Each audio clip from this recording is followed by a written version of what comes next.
Hello, everyone. Welcome all, and welcome back to the Believe in Iowa State podcast. I'm your host, Tyler Carter. We're going to do just a solo show today. This is going to be your Cincinnati preview. We have Russ Heltman on, who covers the Bearcats. Russ, thank you for coming on. Of course, great to meet you, Tyler, and excited to welcome in the Iowa State fans, everybody to Nippert Stadium on Saturday. It's what I've been calling the biggest game of the Scott Satterfield era so far. Yeah, definitely. Especially since you guys have been in the Big 12. I tried to make it out in 23, but I wasn't able to make it. But I'm definitely going to be out for this one. I one thing I got to ask you: what are the feels for Saturday? What's been like the feel, at least on campus or at least around Cincinnati? I think there's a feeling that the Bearcats can maybe create a gateway for themselves to do something that nobody thought was possible. Not many people, I would say nobody, but not many people outside of the program thought was possible entering this season, and that's compete for a Big 12 championship. If they win this football game, you prove that you can beat what I would say is more of a top 30 to 35 team than a top 15 team, and what the polls are saying right now at 5-0, a respected 5-0, and a team that is already 2-0 in the conference. Then you will once again throw a wrench in what is, I would say, one of the most unpredictable power conferences in recent memory. Yeah, definitely. I think after the news that we heard earlier this week with losing our one of our other starting corners to a knee Yeah. injury at the end of the season. It's a little bit somber, but there is a little bit of confidence. I'm sure we'll get into that as we preview both sides of the ball next. But yeah, I think there are going to be a decent amount of ISU fans there. We do travel pretty well, so there's going Oh to be a yeah. decent amount of Clones fans there for sure. But let's get into this. Let's get into the Cincinnati offense and the Iowa State defense. So at least for you, from a Cincinnati standpoint, what are you looking at specifically in this matchup? Well, can the Iowa State defense without Jeremiah Cooper, without the key players in the secondary that are going to be out for this game, including John Tez Williams, you guys are maybe missing Cam Smith, David Coffey, Keyshawn Cummings Coleman. I mean, that's a chunk of key players in the secondary that has been one of the top 30 to 35 secondaries, I would say, in the country so far this season, and the strength of the Iowa State Cyclones defense. So unless they're able to start getting more pressure, which I believe they're ranked 82nd nationally in sacks so far this season, then to me it's just going to be really difficult for the Hawkeyes to slow down what has been arguably the most explosive offense in the country, although they haven't played, I would say, the caliber of talent of some of the other teams way up there offensively in terms of the Cincinnati Bearcats. But down to down, snap to snap, this has been a really electric offense led by Brendan Sorsby, who's the number one graded quarterback in the country, according to Pro Football Focus, with a minimum of 100 attempts so far this season. And when you mix his running ability, the blocking ability so far by an offensive line that's still kind of new and gelling each week, and a receiving core that's still kind of new and continuing to gel each week, it could be trouble for the Iowa State defense on Saturday, especially with a little bit of an earlier kickoff for the Cyclones, 11 a.m. It's on the road. There aren't a lot of factors playing into the Cyclones' hands, I would say, going into this game. But interestingly, the betting line on FanDuel Sportsbook moved from 3.5 points to 1.5 points very quickly across the weekend. Hasn't moved at all really since. So staying firm there. Yeah, one thing that I'm looking at, and there is with the corner depth, I will say that with that, with Quentin Taylor and Trey Bell has been playing pretty solid as of late, and Quentin Taylor has gotten snaps at the last few games. The one thing I do like is that they are set up. It's not like last year where like with the linebackers where they couldn't stop the run last year you guys ran for almost 300 yards in that Right. game because we couldn't we couldn't I stop. believe it was one of those games where the red zone execution was just Yes, completely inept, yes, that which has yeah, flipped entirely this year. I'll find the number right. real quick, but UC is in the top 10 nationally in total red zone efficiency by touchdowns. Right, and that's going to be a key to this game. Can Iowa State when once Cincinnati gets to the red zone, can we limit the Bearcats to field goals and instead of touchdowns? Because I feel like this could be an over game where there could be a lot of points scored. I also think just Real quick, I got the number. I was sure, just outside, 12th nationally with 82% touchdown rate so far this season. Iowa State in the 70s. So something that is going to play a factor here. no, definitely. And then yeah, like you said earlier, can Iowa State get pressure? Because now, like the pressure is going to be on them to get more pressure, maybe, and hey, maybe get some sacks, but also, just force Sorsby not to get comfortable in the pocket. Yeah. I think that's going to be one key thing. I think for me for this defense to have And some he success. got hit a little bit last week against Kansas, but I would say He did. Kansas is I would put them at a higher tier pass rush wise than Iowa State has shown so far this season. Right. And yeah, and so I think in that sense, that's what I'm looking at, and then also obviously tackling at the point of attack. Um, so at least we're gonna look at that, and then we're gonna look now at the Cincinnati defense versus the Iowa State offense. So I guess if you want to start on the Cincinnati defensive side, and then I'll speak offensively.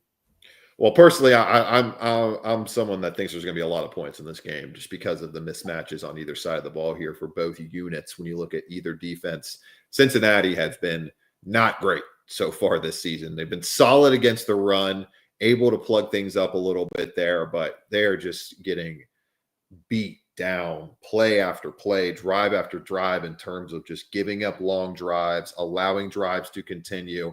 And that's not ideal against the team in Iowa State that has a veteran quarterback like Rocco Becht, Mm-hmm. over 30 starts, is going to be attuned to going into an environment like this. And I'm sure the Iowa State players know for a fact that they are an underdog going into this game. It's probably going to be plastered on the facility all week long. They have that chip on their shoulder ready to go. And they're going to be able to, I would say, be efficient enough with the run game to get chunks, create offense, and keep the ball away from Cincinnati. Now, that hasn't mattered because the Bearcats play drive or points per play and overall yards per play has been fantastic and elite so far this season, despite ranking among the bottom 20 teams in total time of possession. But Cincinnati, when you look at the numbers right now, giving up 100 or giving up a 0.174 early down expected points allowed per play so far this season. That is 114th nationally. They're 107th and third and fourth down success rate on defense. So an Iowa State team that comes in 38th and third and fourth down success rate, 24th in quality drive rate to Cincinnati's 110th quality drive rate allowed. These are big mismatches in terms of what's been Cincinnati's biggest problem so far this year defensively, and that's just allowing too many long drives. And then last week, we saw the too many long drives, and without Dante Corleone, the explosive plays happening with no early pressure up the middle. And because of that, you had, I think it's Emmanuel Henderson from Kansas, 275-yard 5 for 214. touchdowns. I mean, Yeah. they averaged over 10 yards per play. It was an absolute firework fest, the most yards in a college football game so far this season, with Cincinnati being very lucky to pull out a post-game expected win probability of 24% and a victory there because of a fourth down fingertip catch by Noah Jennings of the Bearcats. So when you look at these defensive mismatches on the other side of the ball, I think it screams a lot of points. And the Iowa State offense has been very efficient running the football. UC's been solid there, but I think they're going to be able to exploit it. And Rocco Becht is a veteran quarterback who, despite not having the firepower at receiver that they had last year in Ames, I think will be able to find the windows that have been there for them from this Bearcats defense. And especially with Dante Corleone, I expect him to play here, but I don't expect him to be what he will be in about 2 to 3 weeks in terms of overall stamina and back to game full on shape and getting a full snap load of 40 snaps out there. And I would say maybe 25 to 35 this week. Yeah. I would be shocked if it hits a 4 number when we're going over the data on Sunday or Monday. If I remember, he was definitely a wrecking ball in that 2023 game. And Yeah. Yeah, and, be able to and a find the little bit numbers in real quick, but it 24. was Yeah. serious, Oh serious yeah, from Dante. definitely. Yeah, I think that's why I really like this matchup for the Cyclones, especially also I believe that Cincinnati's defense ranking like 135th in opponents' quarterback percentage. I think completion percentage. I think, which is Yeah, like yeah. 74, It's like 75%. around like 75 or Yeah. 80%. That's what I'm saying with the sustained drives have just been it's been not good at all in terms of the coverage. It has been a big problem. Yeah. So I Because think that they're not getting to the quarterback either because of right. no Corleone right now, and they already came into the season with that being by far the biggest question mark on the team. I mean, there is no killer on the outside in terms of an edge rusher. They had to move Jalen. They moved Jalen Hunt, a 305-pound defensive tackle, over to the edge just to be able to kind of get, as they like to say, when you don't have a great unit, get the best 5 guys possible or best 3 guys possible in this sense for a 3-3-5 from the Bearcats.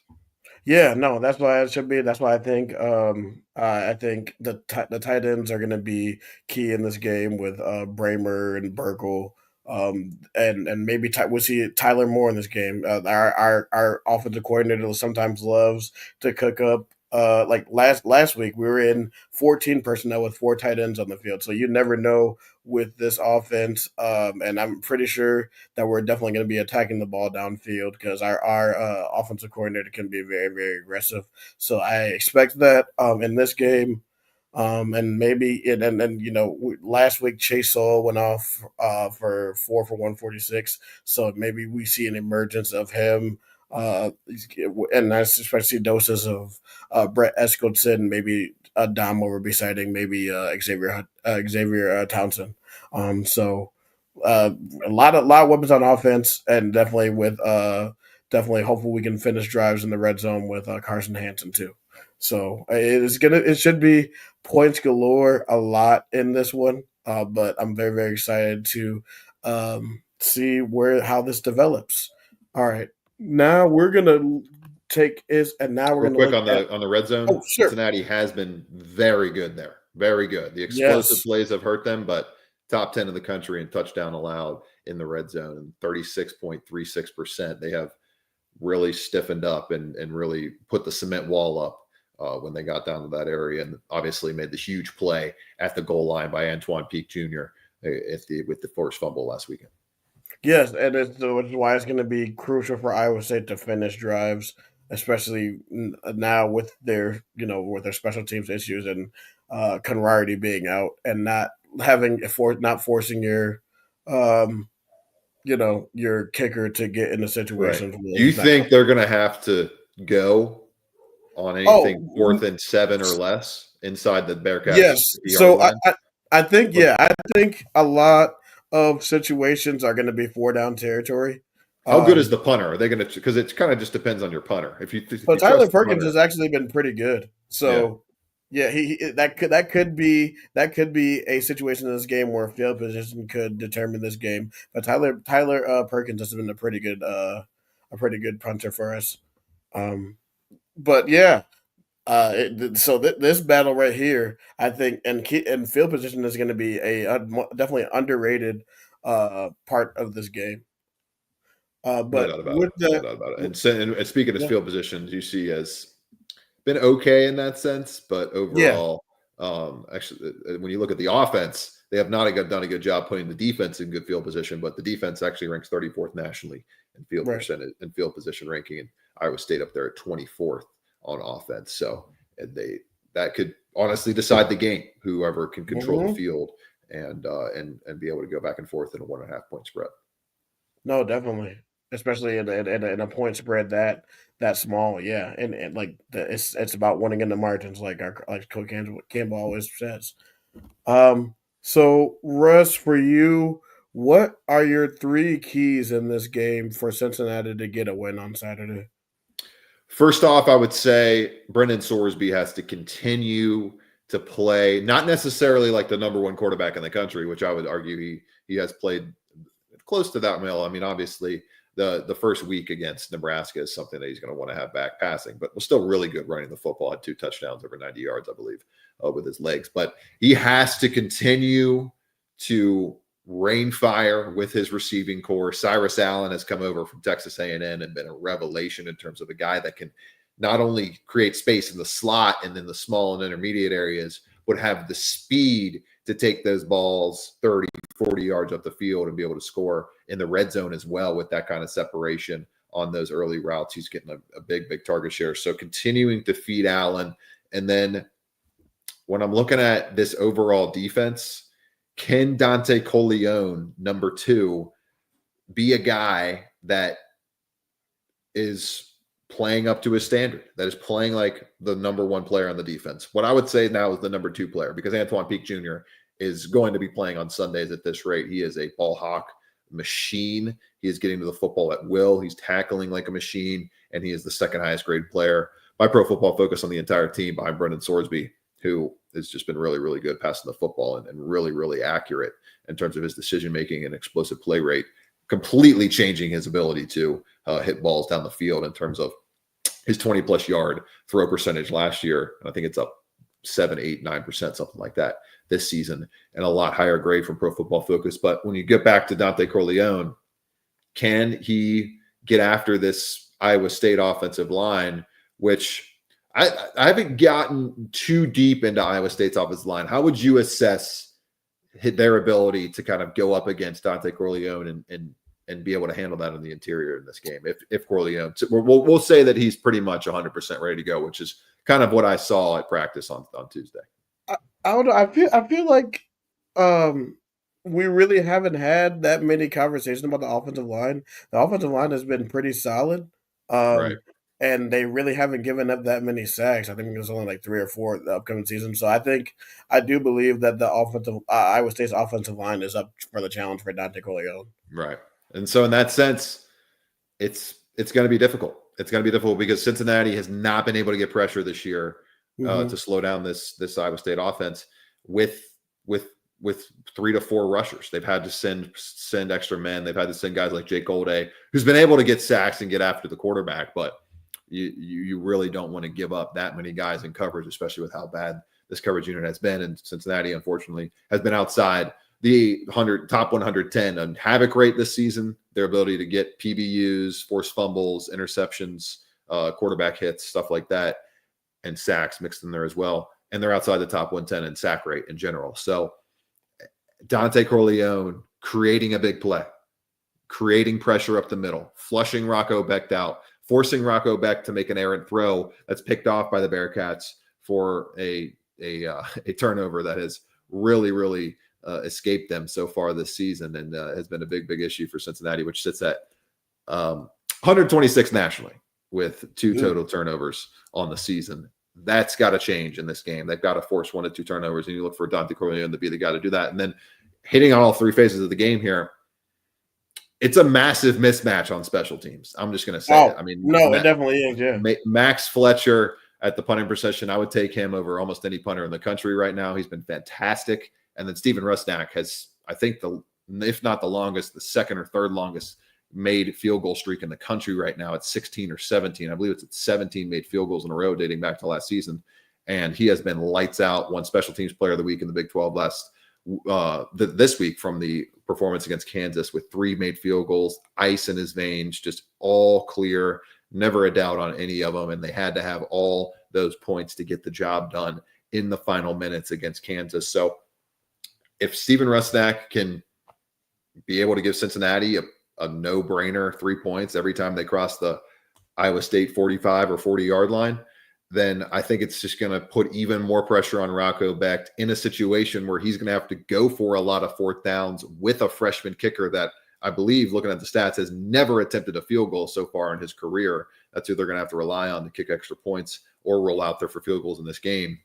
The mismatch at kicker, I think, could be the big difference. And that's why I'm going to end up picking the Bearcats here, and I've been picking them all week. I think I've been picking them since before the season. I thought this was going to be a win and a statement victory in a way that they can definitely bust the door down to be able to get 6+ wins and make noise as a bowl team so far this season. So I think they get the job done just because Iowa State's in a really tough spot. I mean, just coming off that game, they had a game this past week. It's going to be an early kick. They got the injuries. They got the injuries all over the defense of backfield and the special teams. And you got Cincinnati completely healthy this week. I think Dante Corleone is as close to 100% as you can get with the 3 weeks off. And Joe Royer got whiplash last week, a little bit of a scare in the second half against Kansas, but he was out there at practice and not even listed on the injury report so far this week. So that's exactly what you want to see if you're a Bearcats fan. And I think it's going to be a really great game, and it could go either way. Totally could go either way. I could see Iowa State winning this one very easily as well. And I'm probably going to end up, I'm probably going to go 31-28. That's what I've been rolling with all week. Bearcats. Gotcha. All right. So my 3 keys to the game is one, can the defense just hold up like just enough? Can Dominic Orange penetrate this Cincinnati offensive line? And I did have a question about the run game. Um, how are your guys as running backs? Because I know that Brendan Sorsby is your guys' leading rusher. Um, is he basically your guys' run game? No, I would say Tawee Walker's been very good as well. The transfer from Wisconsin, not very good, but he's been solid. As has Yeah, Evan Pryor. Evan Pryor's picked it up a lot over the past couple weeks. Pryor's been a lot more explosive and has been a more impact guy for the Bearcats in that sense. So the running backs were kind of rough in the first few games of the season, first couple of yeah, games, but they've really turned it on. And I think the bye week kind of made some things click for them in terms of the lanes to go through, the coordination with the offensive line. It's still an offensive line that is just gelling and getting to know each other a little bit. So I would say the running backs have been solid compared to what the overall stats have been. But I mean, Sorsby's just he's been dicing teams up as a passer, and when you do that, it just opens up a ton of rushing lanes, and he's been able yep. to pick his spots really well, and it's resulted in last year a 3% turnover worthy play rate, which is pretty average to below average throughout the entire country when you look year to year from Pro Football Focus. It's down to 1.5% so far this season, which is going to be one of the best marks in the entire country. Yeah, no, definitely. And yeah, so that, and then I think it's gonna be definitely just everybody else is gonna have to step up on the defense side, especially the linebackers. I mean, and obviously we won't know how these corners are gonna play because they could be absolutely amazing or they could absolutely struggle, which I sort of expect to happen. Um, two, for me, the keys to this game is Iowa State needs to continue to play clean football because Iowa State is a team that rarely ever turns the ball over, which is tough. And like you said, keep these long sustained drives going. And hey, maybe this is a game where they can put points up, but also have long sustained drives to keep the Cincinnati defense on the field to get these run lanes opened up, these passing lanes opened up, throw it to the tight ends, throw it to Chase Soul, and throw it to Brett Eskelson and see what happens. And then third is play clean. Like Iowa State doesn't really make any penalties. They had one last week for like 5-10 yards. They've only had I think 3 or 4 or 5 penalties on the season. So just number 3 for me is playing clean. Of course, I have the Cyclones winning this game 34-27. So I think both of us have us win this game, and I believe the over. I think the over under is like 54 or 55. I think. I haven't heard anybody really taking the under. So, of course, that means it's going to be a knockdown, drag-out defensive slugfest. And Exactly. there's going to be like 300 rushing yards for each team or 200 rushing yards for each team and 20 points on either side. No red zone execution, fumbles, stuff like that. That's what's bound to happen now that everybody's thinking it's going to be a clean, offensively executed game.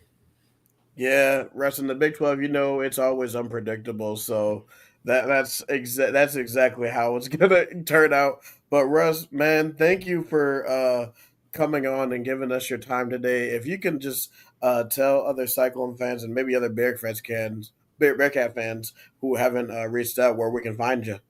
Of course, yeah, at Russ Heltman 11 on X. You check me out on Cincinnati Bearcats on SI. If you guys want to follow updates there. And we are also the Locked On, or not Locked On, we are on the Believe Network, the Believe Bearcat Blitz show as well. So you can check that out on Talking Cats with Russ Helpman and some player interviews, UC interviews this week, all that good stuff. As Iowa State gets ready to take on UC. I think the first time definitely the first time as Big 12 members coming to UC in football. So it would be very fun. It'd be the second time because we came in 2023. Oh, duh. Yeah, that's right. 2 years ago.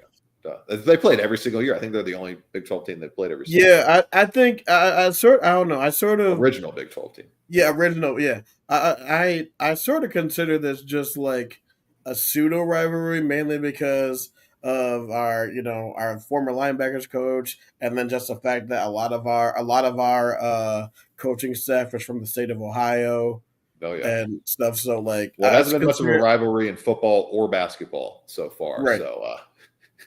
So the Bearcats fans are hoping that turns around very quickly. I think they have literally not beaten Iowa State in either sport so far as members of the Big 12. So let's see if that'll turn around on Saturday. What was the last time they faced off? Basketball, and they knocked them out of the Big 12 tournament, I'm pretty sure. So Yep. that would Bearcats fans looking for some revenge on Saturday in a different sport. Yep. All right. Thank you, man, for joining. Of course. Yeah, it was great to meet you. And good luck, everybody, with their travels to Cincinnati. If you see me walking around, say hello. And it'll be a fun time on Saturday. Can't wait. I will reach out to you because I will be leaving for Cincinnati tomorrow. There you go. Yeah, we'll see you in the press box, man. It'll be fun. For sure, man. All right. We are going to end today's show. We're going to give a thank you to our sponsor, FanDuel, for always just giving us great promos and stuff. So if you know ball, go and make money with FanDuel. There's probably tons of college football tokens that you can use. We can be found on social media. We have 6 forums: YouTube, Instagram, Facebook, Twitter, TikTok, and Twitch. We can be found on there. And then you can find me and Cody on Twitter. Cody wasn't able to join us today, but Cody is the co-host. So you can find Cody at Full Matt Campbell. You can find me, Tyler, at Side Tie Guy. So for Tyler Carter, this is the Believe in Iowa State podcast. Roll clones, baby.